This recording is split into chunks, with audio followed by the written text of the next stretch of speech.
بەناوی خوای گەورە سڵاتان لە بەڕێزان ئەمڕۆ لە شاری هەولێر حوتەمین کۆنگرەی یەکگرتووی ئیسلامی کوردستان بەڕێوەچوو لەو کۆنگرەیەدا دووبارە مامۆستا سەلاحەدین محەممەد بەهادین بەمینداری گشتی یەکگرتووی ئیسلامی هەڵبژێردە پەیوەنددارێک لە بەڕێزان مامۆستا نازم عەبدوڵڵا ئەندامی پێشووی مەکتەبی سیاسی کۆمەڵی ئیسلامی لە ستۆدیۆی سەرکێڕوا لە ستۆدیۆکانمان لە شاری هەولێر محەممەد ڕەوف ئەندامی کۆنگرەی یەکگرتووی ئیسلامی لەگەڵمان دێنن سەرەتا راپۆرتێک دەبین دواتر لەگەڵ نێوانە بەڕێزەکانم تاوتوێن قسە دەکەین.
لە کۆنگرەی حوتەمی یەکگرتوودا نزیکەی 1920 ئەندامی کۆنگرە بەشدارن و تیایدا هەڵبژاردن بۆ ئەمنداری گشتی یەکگرتووی ئیسلامی و ئەنجومەنی سەرکردایەتی و دەستەی باڵای بەدواداچوون دەکرێت ئەوکات لە پەیڕەوی کۆنگرەکەدا هاتووە پەروەردە و بەڵگەوازێک گرنگی پێدەدرێت و لەلایەن ئەنجومەنێکی گشتیەوە کار و بەدواداچوون بۆ پێخستنی کاری ئیسلامی و بەتایبەت ڕۆژەی هاوبەشی دەوام لە هێنە ئیسلامیەکان بکەن.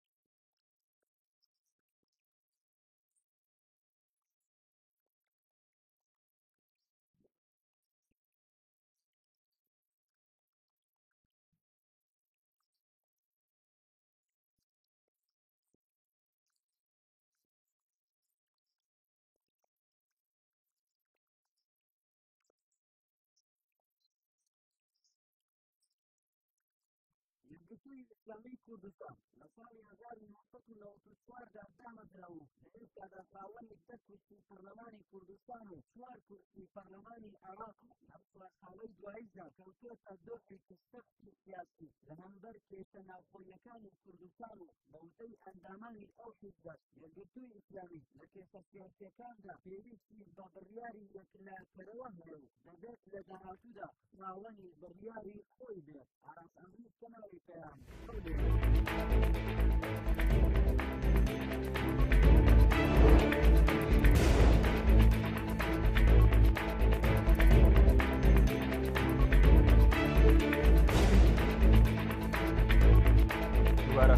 بەڕێزان سوپاس بۆ میوانەکانم ئەگەر سەرەتا بچینە لای مامۆستا محەممەد ڕەوف کە بەڕێزیان لە شاری هەولێر و لە ناو هۆڵی کۆنگرەی یەکگرتووی ئیسلامی لەگەڵمانە مامۆستا زۆر سوپاس بۆ ئامادەبوونت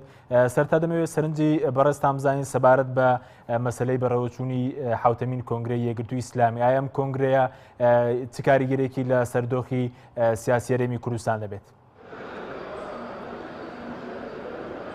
بەڵێ سوپاسانەکە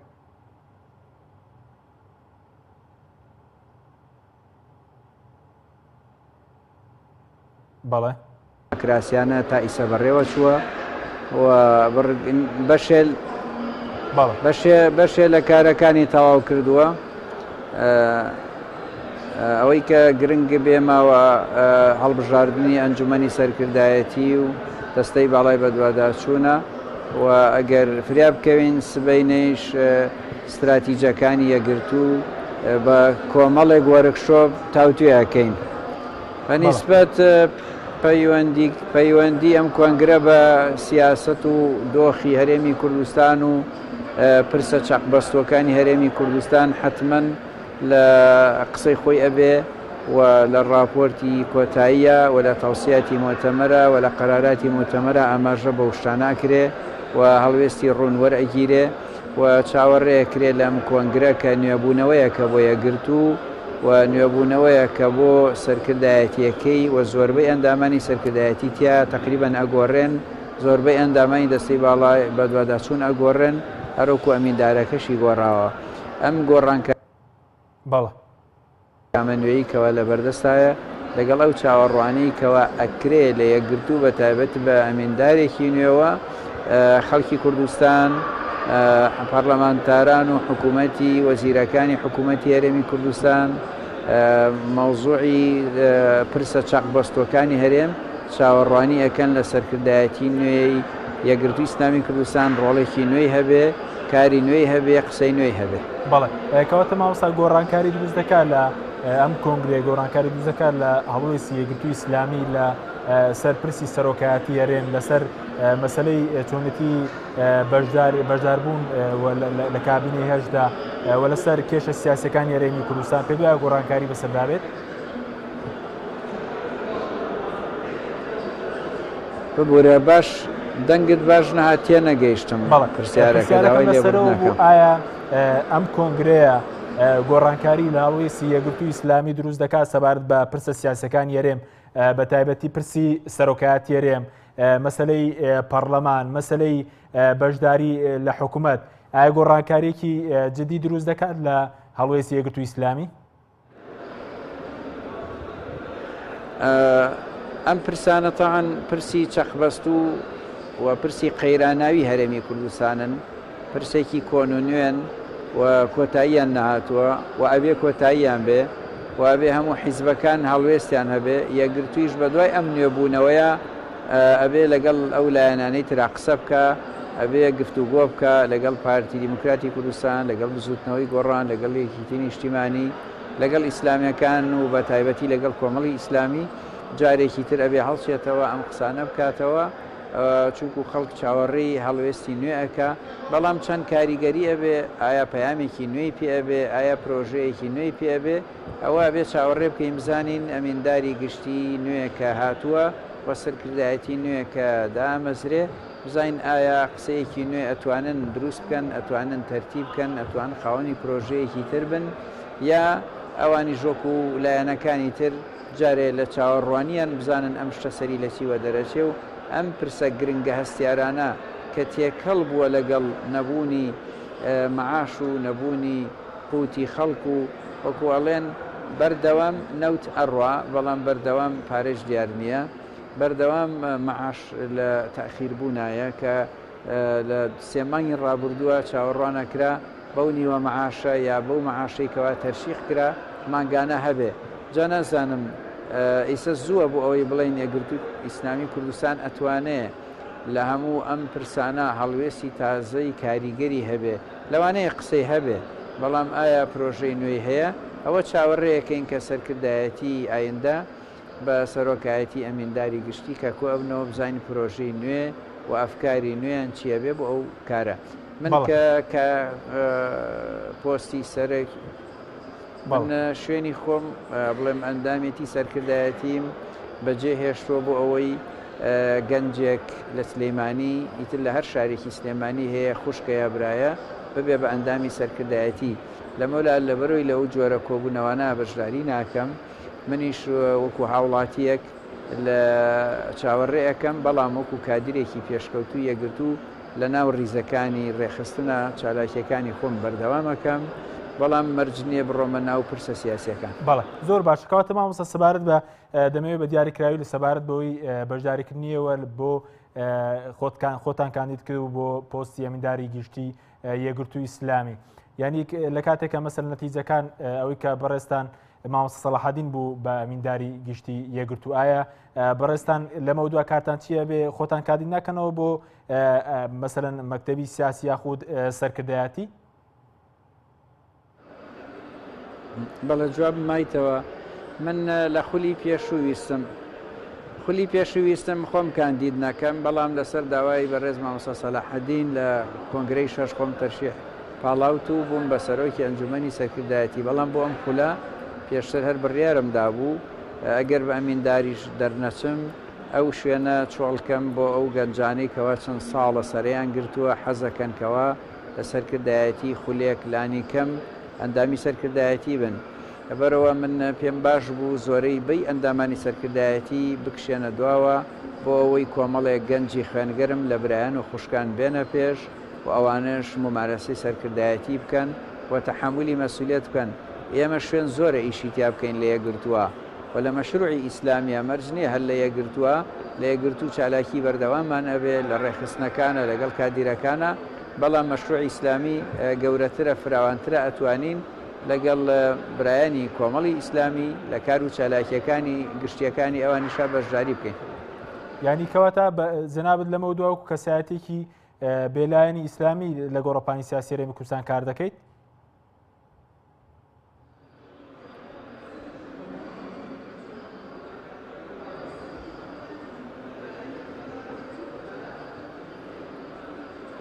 بەڵێ پرسیارەکەمە بوو مامۆستا سەبارەت بەوەی کە ئایا جەنابتان لە مەودووە وەکو کەسایەتێکی ئیسلامی بێلایەن لە گۆڕەپانی سیاسی هەرێمی کوردستان کار دەکەن؟ لایەنی من هەر یەکگرتووم و هەر یەکگرتوو ئەبم، بەڵام یەکگرتوویە کە کاتەکانی وەکو جاران هەر لە 100% بۆ یەکگرتوو نابێ، بەشێکی بۆ خوێندنەوەی نووسینە، بەشێکی بۆ خزمەتی ڕێخستنەکان و سەرکردە و کادیرەکانی یەکگرتووە، بەشێکی تریشی بۆ پرسە نیشتیمانی و نەتەوەییەکانە و لە هەمان کاتیشتا بەشێ لە کاتەکانم ئەدەم بە پرۆژەی ئیسلامی بەگشتی جا لە هەر کار و چالاکێکی کۆمەڵی ئیسلامی بێ، بزوتنەوەی ئیسلامی بێ و هەر بوارێکەوە خزمەتی مەشروعی ئیسلامی بکە. بەڵێ کەواتە مامۆستا و هەڵوێستەی جەنابتان پەیوەندی بەوە نییە کە بەڕێستان دەرنەچوون بۆ پۆستی میداری گشتی یەکگرتووی ئیسلامی؟ بەڵێ ئەم هەڵوێستەی جەنابتان پەیوەندی بەوە نییە کە بەڕێستان دەرنەچوون بۆ کاندیدی پۆستی میداری گشتی یەکگرتووی ئیسلامی؟ یعنی هیچ پەیوەندێکی بەو پۆستەوە نییە. من پێشتر ئەم بڕیارەمدا بوو کە ئەو پۆستە حەقی کۆمەڵێک گەنجە بێنە پێش و خوێنی تازە بێت و ئەگەر دەسا و دەستکردی لە سەڵاتیش نەبێ خۆمان بۆیان چۆڵکەین. ئێمە ئەو هەموو کادیرەمان چەند ساڵە پێگەیاندووە ئەبێ سەریان بێت نائیلات 4 ساڵ ئێمە پشوویەک بدەین و پشووەکە بۆ مەعنا نادانیشین، بەڵکو لەو ئەرکە زۆر قورس و گرانانەی کە بەشانمانەوە بووە بە ئەندامێکی تری سەرکردایەتیش پێ بگا بێتە پێش توانای خۆی تاقیب کاتەوە. ئێمەش لە بوارە جیاجیەکانی ناوخۆی یەکگرتوو و پرۆژەی ئیسلامیە تواناکانمان بخەینە گەڕ. بەڵێ سوپاس دەکەم مامۆستا، دەرفەت هەبێت لەگەڵمان بمێنیتەوە. سوپاس دەکەم دواتر دوای چەند دەقەیەک دێمەوە لای بەڕست. مامۆستا نازم جەنابیشت بەخێر بێی. فرنجی بەڕستان لەسەر کۆنگرەی یەکگرتووی ئیسلامی ئایا پێ دوام کۆنگرەیە دەتوانێت گۆڕانکاری دروستکات لەسەر گۆڕەپانی سیاسی هەرێمی کوردستان و پەیوەندی لەگەڵ لایەنە ئیسلامیەکان؟ منای خۆی خشندەی میهرەبان پێشەکی پیرۆزبایی لە برانی یەکگرتووی ئیسلامیەکەم ئەمێدم وایە کە کۆنگرەکان تا ئێستا بە چاچی ڕۆشتووە و ڕۆژەکانی تریشی بە هەمان شێوە بە چاچی و سەرکەوتوی بڕەوە پیرۆزبایی لە کەسی یەکەم ئەمیداری یەکگرتوو و هەروەها باقی تری کادیران و ئەندامان و سەرکردایەتی و ئۆرگانەکانی تر کە دوایی دروست بن و پێکدێن پیرۆزباییان لێ ئەەکەم و ئومێدم وایە سەرکەوت خۆی تەعالی یارمەتیان بە و سەرکەوتوو بن.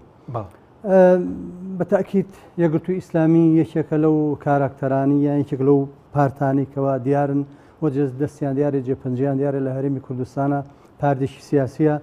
وەکو هەوڵەدا وەکو باقی پارتەکانی تر بۆ چارەسەرکردنی ئەم مەزعی ئێستا لە هەرێمی کوردستانە هەیە لە ڕووی سیاسی ئابووری کۆمەڵایەتی، بۆیە بەتاکید ئەویش بای خۆی کاریگەری ئەبێ ئەم کۆنگرێش کە گیراوە دیارە کۆمەڵێک ڕاستپاردە و بڕیار هەیە کۆمەڵێشتی تازە هەیە کە وەکو گۆڕانکاری کراوە لە شخصی ئەمیندارە لە پلان و بەرنامە و پرۆژەشیان بۆ داهاتوو احتیمالە کۆمەڵێشتی تازە هەبێ ئەگە فەرزەن ئەوان بتوان کۆمەڵێک ئەجیندای تازە کۆمەڵی پلان و بەرنامەی تازە بهێنە ئاراوە لە سەبارەت بۆزی ئێستای سیاسی ئێستای هەرێمی کوردستان بەتایبەت و هەرێمی عێراق بەتاکید کاریگەریان ئەبێ. بەڵام ئەگەر بە هەمان وەزعی پێشوو بڕوە ئەوە معناوە هەر حاڵەتێکە وەکو پێشوو ئەمێنێتەوە و ئەوە ئومێدمان وایە کەوا نەبێ بە کۆمەڵی ئەجیندا و پلان و بەرنامە و دنیابینی تازەوە بێنە زۆر باشە. سەبارەت بە ئەوەی کە هەماهەنگی لایەنە ئیسلامیەکان چی بکرێت لەم کۆنگرە یەکگرتووە بۆ زیاتر لێک نزیک بوونەوەی لایەنە ئیسلامیەکانی کوردستان؟ من وەکو خۆم هەر نێزیکبوونەوەیکی لایەنی ئیسلامی پێم چاکە ضروریشە و مەفروض بوو هەر لە کۆنەوە ئیسلامیەکان پێکەوە پرۆژەیەکی یەکگرتوویان هەبوایە پرۆژەی بەو معنایە ناوەکو زۆر جار ئێمە بینی کۆمەڵی ئیسلام و یەکگرتووی ئیسلامی و زۆر جار مەسەلەن بزوتنەوەی ئیسلامیش لیژنەی هەماهەنگی بووە پرۆژە هەبووە مەسەلەن لیستی خزمەت هەیە ئەبەم ئاسانە نا بەڵکو لە ئاستێکی سیاسی لە ئاستێکی گەورەی ئێستای هەرێمی کوردستانە بتوانن خطابێکی موحد و تارێکی یەکگرتوویان هەبێ سەبارەت بەم وەزعی ئێستا هەیە. من وەکو خۆم وای بینم ئەمڕۆکە هەرێمی کوردستان سێ پرسیار هەیە، سێ پرسیاری جەوهری هەیە، گرنگ هەیە، هەموو هاوڵاتێکی هەرێمی کوردستان بەدوای وەڵامی ئەم پرسیارانەدا ئەگەڕێت. جا هەر لایەنێک بتوانێت وەڵامی ئەم پرسیارانە وەدەستخە یان با بڵین وەڵامەکەی پەیدا بکە خەڵکی بەدوای ئەوانەوەی عەوداڵی ئەوەیە. پرسیارەکانیش ئەوەیە ئەم قەیرانە سیاسی ئێستاکە لە هەرێما دروست بووە بەرەوچۆ ئەڕوا و چارەسەرەکەی چییە؟ قەیرانی دارایی کەنەوتە ڕوا و پارە نییە، چارەسەرەکەی چییە؟ و هەرێمی کوردستان چارەنووسی بەرەوشوو ئەڕوا. ئەمە سێ پرسیارە وەکو پرسیاریش فەلسەفی لێ هاتووە کە بەداخەوە چونکە لەبەروی لای پارتە سیاسیەکان هەمووی سەرکابەیەکا و کۆبوونەوە وەڵام نییە، لای سیاست مەدارەکان وەڵام نییە، ئەمە وەزا بم شێوێ ماوەتەوە. بۆیە خەڵکی هەرێمی کوردستان چاوەڕێیە لایەنەکان کە پێک و کۆ بنەوە سەرەکەن بەیەکە وەڵامی ئەم سێ پرسیارە بدەنەوە. بۆیە لایەنە ئیسلامیەکانیش پێکەوە ئیمڕۆکە پێویستیان بە پرۆژەیەکی نیشتیمانی هەیە. لە ناو پرۆژە نیشتیمانەکە ئەکرێ پرۆژێکی ئیسلامی خۆشیان هەبێ وەکو ڕێخستنی ناو ماڵی خۆیان وەکو پرۆژێکی ئیسلامی هەیان بێ، بەڵام پرۆژە جەوهریەکەی خۆیان ئەوێ پرۆژێکی نیشتیمانی بێ چکە ئەوان هەرسێکیان ئەو لایەنە ئیسلامیەکە کە هەیە و دیارە هەرسێکیان سێ حیز پارتی سیاسین سێ کاراکتەری سیاسین ئەیانوێ چارەسەری واقعی ئێستا هەرێمی کوردستان بکەن لە ڕووی سیاسیەوە، لە ڕووی داراییەوە، لە ڕووی نەتەوەییەوە ئەبێ لەم لایەنەوە ئەم سێلانە پرسیار ئامادە بکەن ئەف وڵامی پرسیارەکان بدەنەوە. بۆیە سربەیەکاکردن کۆبوونەوە هەموو شتی چاکە، بەڵام با ئامانجەکە هەدەفەکە ڕوون و ئاشکرا بێ کەویش چاکردنی ئەم وەزعە سیاسی ئێستای هەرێمی کوردستانە. بەڵێ کەواتە ئێستا قۆناغەکەەوە لە ئیسلامیەکان دەخوازێت کە زیاتر لە یەکتر نزیک ببنەوە. قۆناغەکە ئەخوازێ لە ئیسلامیەکان لێک نێزیک ببنەوە، بەڵام بۆ چارەسەرکردی ئەم قەیرانە ئێمە ئەو قۆناغەمان بڕی ئێمە ئەو قۆناغەمان بڕیەوە کە وەکو لایەنە ئیسلامیەکان لە بینی خۆیانە تەفاهم و لێکتێگەیشتنێکی باشەیە، برایەتی و پەیوەندیێکی باشەیە و گوتارێکی نیسبەتێکی کراوە و باشێ، بەڵام ئومێدم وایە زیاتریش چ لە ڕووی حیزبیەوە کراوەتر بن و چ لە ڕووی فکریشەوە. ئەمە لەم بوارانەوە هەنگاوی باش بڕەوە، بەڵام لە ڕووی سیاسیەوە پێویستمان بە پرۆژەیەکی یەکگرتوو هەیە یان با بڵێن پرۆژەی ئیسلامی تێر و تەسەل هەیە کە چارەسەری واقعی ئێستای هەرێمی کوردستان کە چ خۆیان وەکو لایەنە ئیسلامیەکان بیکەن چ لەگەڵ لایەنەکانی ترا پێکەوە بیکەن، چونکە ئەم وەزعی هەرێمی کوردستان وەزعی قورس و گرانە بە تەنیا قەناعەتم وایە بەلایەن و دوولایەن نەکرێ، بەڵکو پێویستی بە هیمەتی هەموو لایەنەکان هەیە. بۆیە ئەگەر بتوانن لایەنە ئیسلامیەکان لەناو خۆیانە قسە بکەن بەیەکە، بەڵام هەوڵدەن پرۆژەیەکی نیشتیمانی پوخت و وازیح و ڕوونگەڵاڵە بکەن لەگەڵ لایەنەکانی ترا قسەی لەسەر بکەن و بتوان بگەن بە ئەنجامێک. بەڵێ ئەو پرۆژە نیشتیمانی دەبێت چی لە خۆ بگرێەوەی کە ئێستا ئیسلامیەکان پێویستە بەیەکەوە خەباتی بۆ بکەن. سێ تەوەری گرنگ هەیە کە باسم کرد ئەوێ لە خۆی بگرێ، چکەوان سێ پارتی سیاسین بەتایبەت و هەروەها لایەنەکانی تریش لایەن نەتەوەی و نیشتیمانەکانی تریش ئەوانش هەر هەمان داوایان هەیە وەزعی سیاسی هەرێمی کوردستان ئەم قەیرانە سیاسیە ئەبێ چارەسەر کرێ، ئەم قەیرانە داراییە ئەبێ چارەسەر کرێ، بینی هەرێم و بەغدا داهاتووی هەرێم ئەبێ چارەسەر کرێ. بۆیە ئەبێ ئێمە وەکو بەعام وەکو لایەنە ئیسلامیەکان و هەروەها لایەنەکانی تریش بە دوای وەڵامی ئەم سێ پرسیارەدا بگەڕین. بۆیە هەموو سەربەیە کارکردنێک هەموو پرۆژە و پرۆتۆکۆلێک ئەبێ ئەم سێ پرسیاریان وەڵامی ئەم سێ پرسیاری تیا بێ، ئەگەر نا بەلای خەڵکەوە بە تەسەوری زۆرگرنگەکەم دەتەرگران لای ئەگەر بچین لای مامۆستا محەممەد مامۆستا ببوورە لەوانەیە کاتیشکەم بێت جەنابتان ئەگەر کەمێکتر لەگەڵ مامی دواتر سوپاس بۆ بەڕێستان سەبارەت بە ئەوەی کە تا چەندێک زەرورە لەم کۆنگرەی یەکگرتووی ئیسلامی کار لەسەر زیاتر لێکنیزیکردنەوەی لایەنە ئیسلامیەکان بکرێت و پرۆژەی هاوبەشی نیشتیمانی و ئیسلامیان هەبێت.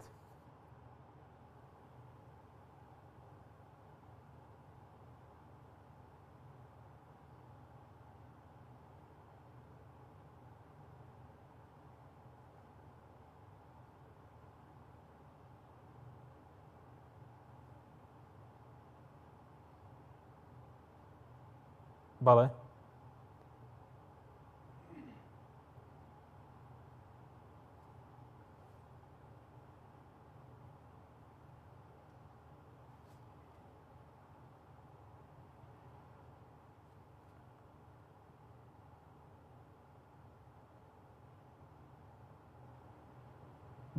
بەڵێ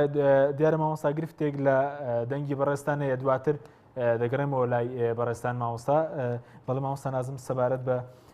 مەسلەی ئەوەی کە بەڕێز وتت دەبێت پرۆژیان هەبێت. تا ئێستا ئیسلامیەکان بێکەوە ڕوویایەکی ڕوونیان نەبووە بۆ ئەو سێ تۆرەی کە بەڕێزت باست کرد سەبارەت بە پرسی سیاسی،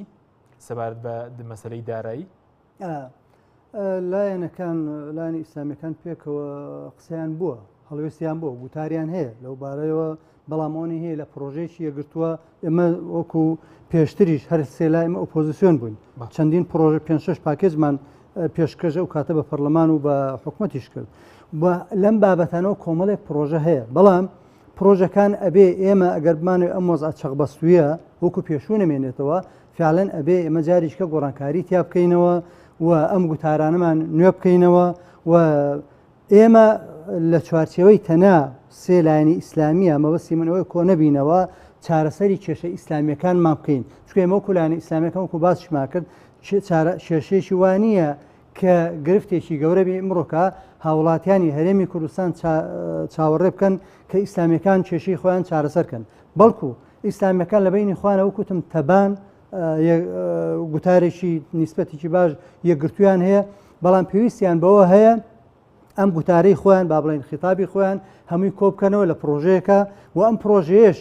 لەگەڵ لایەنەکانی تریش یا تا شەریکەن چ ئایا ئەمان لەگەڵ لایەنەکانی ترا لە پرۆژێکا کۆبنەوە یان لایەنەکانی تر بێن لەگەڵمان لە پرۆژێکا کۆبنەوە. ضرورە ئێمە پرۆژەکانمان وەکوتم بۆ یاخێکی نیشتیمانی پێ بدەین، بۆ چونکە ئیمڕۆکە هاوڵاتیانی هەرێمی کوردستان کێشەی گەوریان هەیە، ئەبێ ئێمەش مادام حیزبێکی سیاسین، مادام لایەنە ئیسلامیەکانش پارتی سیاسین، ئەبێ هەوڵدەن چارەسەری کێشەی هاوڵاتیانی هەرێمی کوردستان کەن. بەڵێ زۆر باش. سەبارەت بە کاری هاوبەش، ئێستا زۆرێک لە کاری هاوبەش شێ لە نێوان کۆمەڵی ئیسلامی و گرتووی ئیسلامی وش مەسلەی پێکەنان لیستێکە لە ئەنجومەنی پارێزگاکان، یعنی چیتر بکرێ بۆەوەی کە فراوانتر بکرێم کارە هاوبەشە و قۆناغی زیاتر بچێتە پێشەوە. ئەمڕۆ دنیا گۆڕانکاری زۆری بەسەر هاتووە، ئینفتاح و کەرانەوەی زۆر هەیە، بۆیە ئەبێ لایەنی ئیسلامیەکان کۆمەڵش و یەکگرتووش بەڕاستی لە زێتر هەنگاوێکی زێتر بچنە پێشەوە، ینی با بڵێن گوتارەکانیان فراوانترکەن، ڕووی ئاکانیان فراوانترکەن، چ لە ڕووی فیکریەوە وە چ ڕووی حتا هەندێک با بڵێن هێڵی سوور هەیە، حتا ئەو هێڵە سوورانە نیسبەتێکی زۆر کەمکەنەوە. بۆیە ئەمڕۆکە ئێمە لە با بڵێن لایەنی ئیسلامیەکان لەوە پێش هەندێک پرۆژە هەبووە، وەکوتم پرۆژەی ئەوەی باسێک لیستی خزمەتە بووە، ئێمە سێلانی ئۆپۆزیسیۆن بووین پرۆژە هەبووە، بەڵام ئەم پرۆژانە ئەبێ گۆڕانکاری بەسەرابێ، گۆڕانکاری بەسەرابێنین، جارێکی تر ئێمە بە ڕەنگێکی تر بە شێوازێکی تر ئێمە بدوێن پێکەوە، چونکە ئێستا لە سێ لایەنی ئیسلامی ئەگەر ئێمە باسی لایەنە ئیسلامیەکان بکەین پێوەکەوە سێ لایەنی ئیسلامی هەیە لە ساحەیە، بەڵام خەڵکانیشی زۆر هەیە، کەوادریشی زۆر هەیە، کەسایەتیشی زۆری ئیسلامی هەیە، چەندین ڕێکخراوی جۆراوجۆری هەیە ئیسلامیشەوە لە چوارچێوەی با بڵێن پرۆژەی ئیسلامیەکە کار دەکات. ئەبێ هەر پرۆژێکی ئیسلامی ئەبێ ئەوانش لە خۆ بگرێ، واتە ئەبێ تەنیا کورد نەکرێتەوە لە بینی کۆمەڵ و یەکگرتوو بزوتنەوەیە، بەڵکو ئەبێ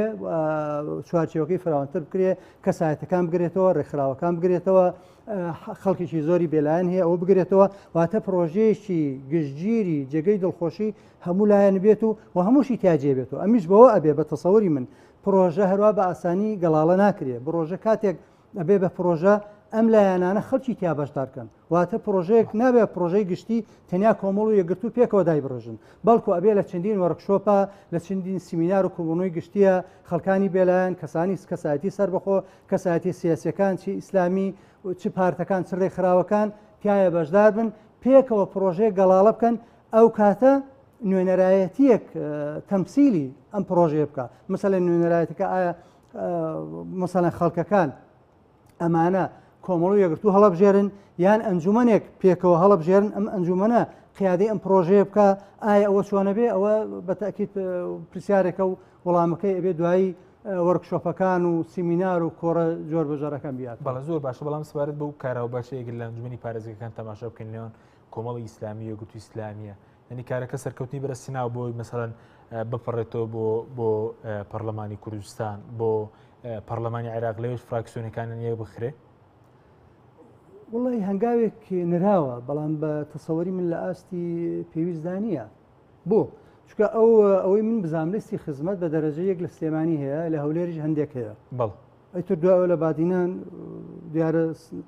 ڕێک نەکەوت با بڵین نەگەیشتە نەچۆل بواری جێبەجێکردنەوە لە بەغدا بە سروشتی پەرلەمانتارەکان کە هەمویان تەبان و بران و پێکەوەن علاقە و هەمانجیە باشێ بەڵام وەکو شتێکی پرۆتۆکۆلی نییە بۆیە ئەبێ ئێمە هەوڵ دەینی با بڵێن لانی ئیسلامیەکان لە بینی خوانە هەوڵدان ئەمکەن بە شتێکی پرۆتۆکۆلی لەسەر ئاسی پەرلەمانتارەکان چه هەرێم چ بەغدا وەچ لەسەر لە ئاسی ئەنجومەنەکانی پارێزگا واروها لەسەر ئاسەکانی تریش ینی هەنگاوێک بنێن کەوا فعلەن کۆمەڵشتی تازەی تیاابێ لەسەر ئاسێکانە بێ بۆ قۆناغێک بەڵکو ئەمە با پرۆژێک بێ بۆ قۆناغەکانی داهاتوو کەوا خەڵکی بەعام خۆیانی تیاب بینەوە نەک بۆ چارەسەرکردنی واقعێکی سیاسی یان پرسیاری وەڵامی پرسیارێکی سیاسی بۆ کاتێک بێ بەڵکو پرۆژێک بێ بۆ هەموو کات بێ بۆ شەڵقاندنی ئەم واقع چەقبەستۆی ئیسلامیەکانی کوردستان بە تایبەتی و هەرێمی کوردستانی بەگشتی بێت بەڵێ زۆر باشە بەڵام سەبارەت بە مەسلەی پێ سەرتا دەبێت ئێمە لە لیستیا و بەشی مەسەلەنەوە دەست پێ بکەین پەرلەمان و دەست بکەین یاخود کار بکەن بۆی کە لە داهاتوودا ئیسلامیەکان بە لیستێک بەشداری هەڵبژاردنەکان بکەن و کۆمەڵ و یەکگرتوو بستنەوەی ئیسلامی ئەوە خۆی کۆمەڵێک پێشنیارن کۆمەڵی پێشنیار و پرۆژن لە بەردەما هەن بەڵام ئەبێ سەرکردایەتی سیاسی ئەم لایەنانە پێکەوە پرۆژەیەک گەڵاڵە بکەن بۆ ئێستا و داهاتووی هەرێمی کوردستان و بەشێک لە عێراقیش چکەم پەیوەندیمان بە عێراقۆیە ئەم پرۆژەیە کە گەڵاڵیان کرد ئەمجار بیخەنە مەجای بەحث و گفتوگۆ وەکوتم چەند بە وەرکشۆپی جۆرە جۆر کۆڕ و سیمینار تاوەکو فکرێکی باش گەڵاڵە بێ هەموو کەسایەتی و کەسایەتی ئیسلامیەکان و ڕێکخراوەکان و ئەو خەڵکانش کە خۆیان بێلایەن و لە ئیسلامین بەڵام لە یەکێک لە پارتە سیاسیەکان دانین هەمیان خۆیان کەن بە خاوەنی و دڵیان پێی خۆش بوو کاری تیا بکەن بۆیە ئێستا ئەبێ ئەرکی سەرەکی لایەنە ئیسلامیەکان ئەوەی ئەم پرۆژەیە گەڵاڵە بکەن بەڵام ئیتر ئومێدم وایە یەکگرتووی ئیسلامیش لە کۆنگرەکەیانە بتوانن فکرەی پرۆژەکە شتێک لای خۆیان پێشنیار بکەن و قسەشی لەسەر بکەن ئەمجار دوایە کۆمەڵی ئیسلامی بزوتنەوەی ئیسلامی ئەمجار وەکتم لەگەڵ لایەنەکانی ترا قسە و گفتوگۆی تیار و تەسەل لەسەر کرێ حتا ئەگەر بکرێ خەڵکانی تریش بهێنرێتە ناوە قسە لەسەر ئەمە بکرێ ئینی بکرێ بە پرۆژەیەک کەوا جێگەی وەکوتم جێگەی ئەوەنە تونند و تۆڵ و قایم بێ جێگەی دڵخۆشی بێ شتێک نەبێ کاتی بێ ئێمە دووشت جار وە هێلانی ئیسلامیەکان دووشت تێکەڵەکان ئەویش ئەوەیە ینی ئەو پرۆژانەی ئێستا هەیە با بڵین کاتین تێکەڵێکن لەگەڵ هەندێ فکر و تەسەوراتی ئاینیە بۆ نمونە ئێمە بەرژەوەندی کاری ئیسلامی هەمووی مەسلحەتە سیاست مەسلحەتە پێکەوەبوونی لایەنی ئیسلامیەکان مەسلحەتە ئەبێ ئێمە دیاری بکەین ئەمە شتێک نەکەین مەسەلەن گوتارێکمان نەبێ ئەوەی لای من بۆ نمونە شتێکی سابیت و دینیە بەڵام لای تۆ شتێکی کاتی و مەسلحەت بێ ئێمە هەوڵ دەین خاڵ بە خاڵ ئەو بڕگانەی کە ئەمانە کاری لەسەرکەین خاڵ بە خاڵێک لای بکەینەوە ڕوون بێ ئاشکرا بێ وازح بێ کۆمەڵێ مادەی یاسایی بێ توان کاری لەسەر بکەین و بەردەوام بژین لەسەری بۆ ئەوەی چونکە ئێمە لایەنی ئیسلامیەکان زۆر ئەوە ئەڵین زۆر ئەوە وتراوە پرۆژەی ئیسلامی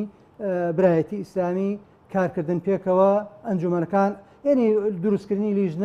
لیژنەی هەمانجی بەڵام لەبەر ئەوەی کە وەکو پێویست شوێنەواری دیار نەبووە ئەمە وای لە هاتووە لەناو خەڵکا زۆر سەدای نەبێت بۆیە ئەم جارە هەر هەنگاوێک ئەندرێ لەو بارەیەوە بەڕاستی پێویستە باش قایم بکرێ بە ئەساسەکەی بەتوندی بکوترێتەوە بۆ ئەوەی کەوا ببێتە مای دڵخۆشی خەڵکە ئیسلامیەکە بە تایبەتی و خەڵکی هەرێمی کوردستانی بەگشت. بەڵێ سەبارەت بە ئەوەی کە ئێستا ئیسلامیەکان لە پەرلەمانی کوردستان مەسەرەن لە سەدا حەفدە کورتی لە سەدا حەفدەی پەرلەمانی کوردستان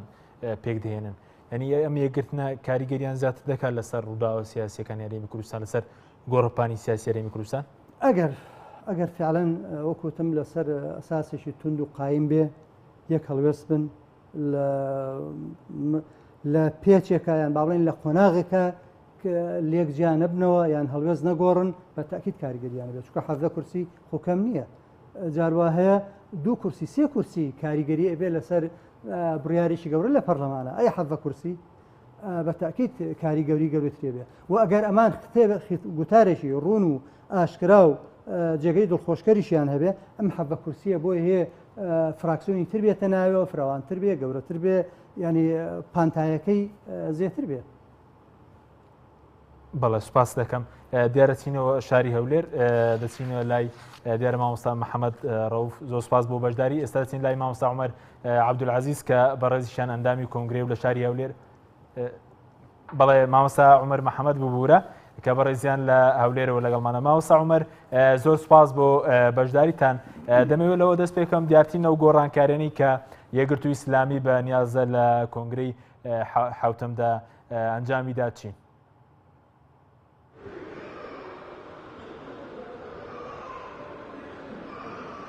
لەو دەنگەکە تێنەگەشتم. مامۆستا عومەر پرسیارەکەمان سەبارەت بەوە بوو کە لەو کۆنگرێدا دیارتینە و گۆڕانکارێنی کە یەکگرتووی ئیسلامی بەنیازە ئەنجامی دات لە چیدا خۆی دەبینێتەوە؟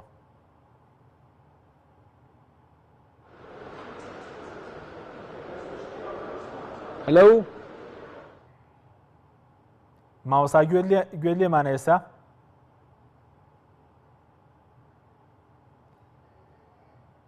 مامۆستا عومەر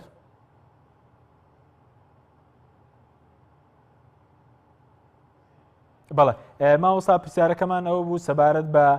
دیارتینە و گۆڕانکارێنی کە یەکگرتووی ئیسلامی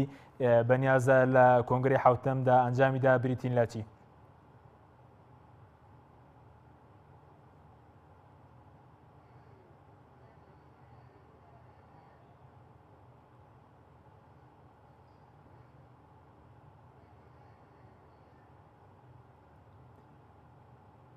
مامۆستا ئێستا گوێت لێمێ مامۆستا؟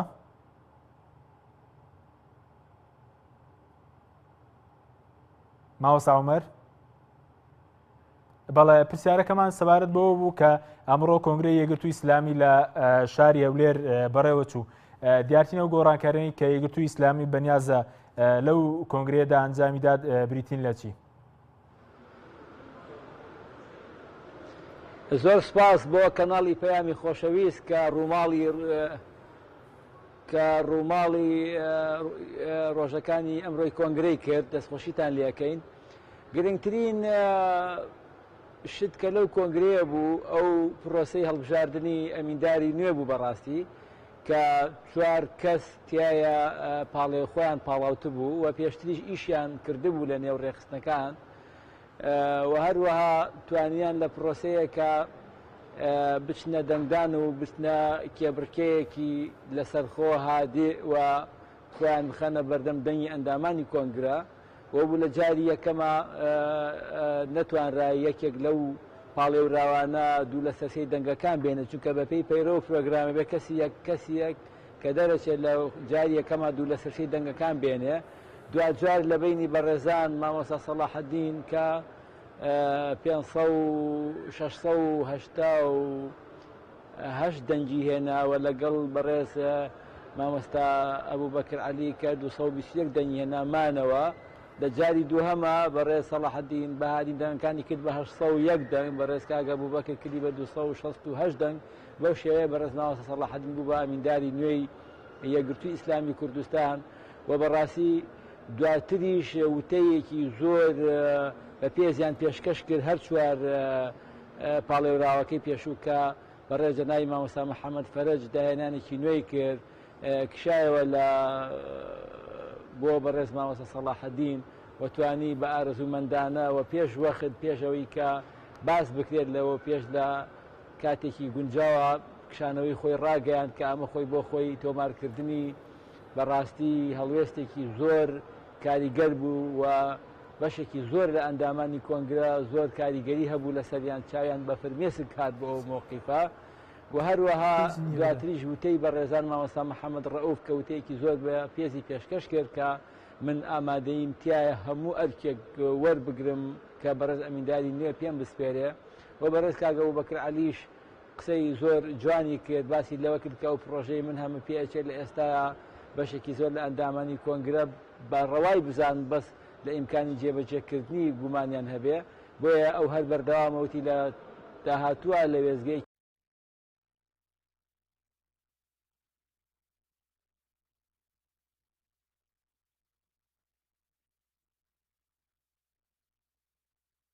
باس دەکەم مامۆستا عومەر دواتر دەگەڕێمەوە لای بەڕێستان مامۆستا نازمە گەر گوێنەوە لای بەڕێزت سەبارەت بەوەی کە بە بڕای بەڕێستان دیارتینەوە گۆڕانکارانەی کە یەکگرتووی ئیسلامی پێویستە بۆ خۆناغی ئەمڕۆ ئەنجامیدات چی لە خۆ بگرێت باش؟ یەکگرتووی ئیسلامی بە حکمیەوەی کە وەکوتم حیزبێکی ئیسلامی سیاسیە لەسەر گۆڕەپانی سیاسی هەرێمی کوردستان ئەوان بە حکمی ئەوەی کە کۆنگرەیەکە و کۆنگرەی حوتەومە و ئەزمموی 6 کۆنگری تریان هەیە و لە هەرێمی کوردستان شاخاون ئەزممونێکن ئەوان پێویستیان بە کۆمەڵە گۆڕانکاری گرنگ هەیە کە بتوانن بیکەن چۆکو تێڕوانینیان دەربارەی وەزعی ئێستای هەرێمی کوردستان مامەڵەکردنیان لەگەڵ لایەنەکانە واتە لەگەڵ لایەنە سیاسی و سیاسەکانی هەرێمی کوردستان واقعی ئێستای دارایی هەرێمی کوردستان بینی هەرێم و بەغدا وەروە پەیوەندیەکانی هەرێم لەگەڵ دەرەوەی هەرێمیش ئمڕۆکەم پێویستمان بۆ هەیە بەوەش دابچینەوە جاریشتر. بەڵێ سوپاس دەکەم مامۆستا دواتر گرێمەوە لای بەڕێز دەگرێ بچینەوە لای مامۆستا عومەر محەممەد. مامۆستا سەبارەت بەوەی کە لەم کۆنگرێدا تا چەندێک ئەندامانی پێشووی سەرکردایەتی و مەکتەبی سیاسی یەکگرتووی ئیسلامی خۆیان کاندید ناکەن و چەند ئەندام خۆیان کاندید ناکەنەوە دەرفەتی نوێ بۆ کەسانی گەنج ڕەخسێنراوە. ئەوەی کە تا ئێستا خۆی کاندید ناکاتەوە تقریبان سێ ئەندامی مەکتەبی سیاسی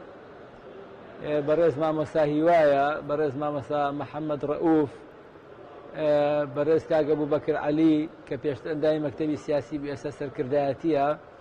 و کۆمەڵێک لە ئەندامانی عەفو سەبریەخانیش لەبیرم چوو ئەندامی مەکتەبی سیاسی ئەویش خۆی کاندید نەکردەوە لە خوشکان و لە ئەندامانی سەرکردایەتی بەڕێز بەیانخان، بەڕێز کاک ئیبراهیم خەلیل لە کەرکووک، بەڕێز کاک قاسم گەڵاڵی لە هەولێر،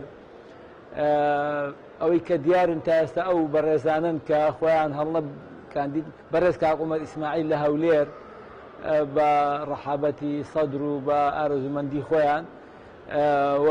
کۆمەڵێکی تری گەنجی نوێ کە لە ناو ڕێزەکانی ڕێختن لە تەواوی دەفەرەکان خۆیان پاڵاوتووە کە ئیشاڵڵاوانەش دەنگی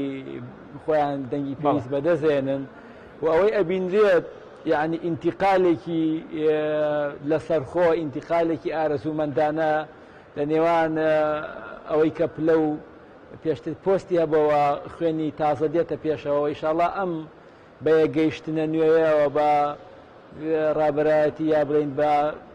بە پێشەوایەتی بەڕێز ئەمینداری گشتی و ئەزانین یەکگرتووی ئیسلامی کوردستان ئەچێتە قۆناغێکی تری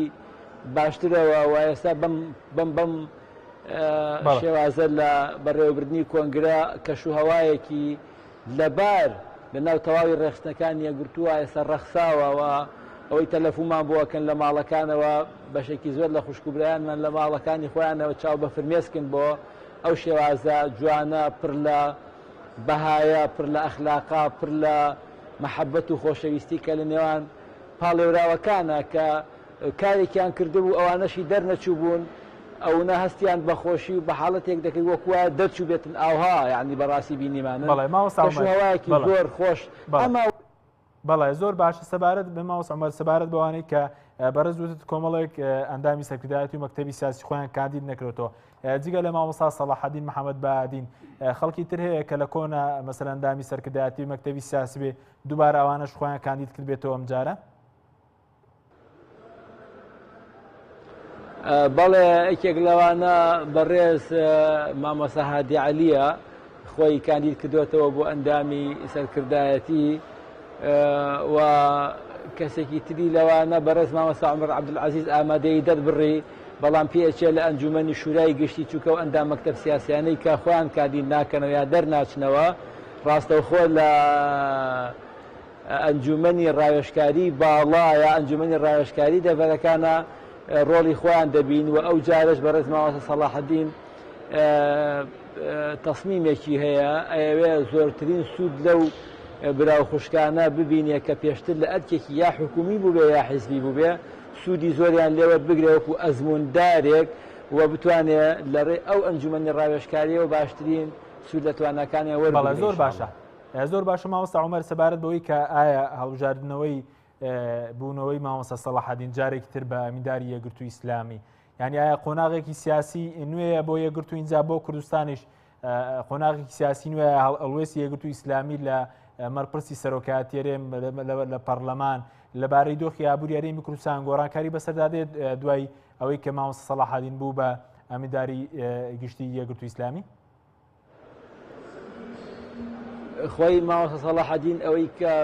دیارە لە بەرنامەکەیە لە ڕووی ناوخۆییەوە پێ ئەچێت بتوانێت گەرم و گوڕێک دروست کاتەوە و جۆرێک لە ئیعادەی گیانی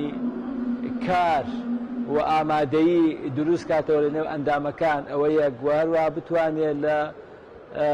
چوارچێوەی هاوکاری ئیسلامیدا لەگەڵ برایانی کەمان لە کۆمەڵی ئیسلامی و لە بزوتنەوەی ئیسلامی بتوانێت پرۆژەی هاوکاری ئیسلامی بخاتە قۆناغێکی ترەوە و لە ئاست حاڵەتە ئیسلامی قۆناغەکە هەڵ بکشێ بۆ ئەو ئەرکانەی کە ڕوبەڕووی ئەبێتەوە لەو قۆناغە. خاڵی سێهەمیش بتوانێت لە سەر حاڵەتی چەقبەستوی هەرێمی کوردستان چکە خۆی بۆ خۆی مامۆستا کەسایەتیەکە خەڵی گوێی بۆ ئەگرێ و دڵسۆزی مامۆستا و هەروەها وردبینی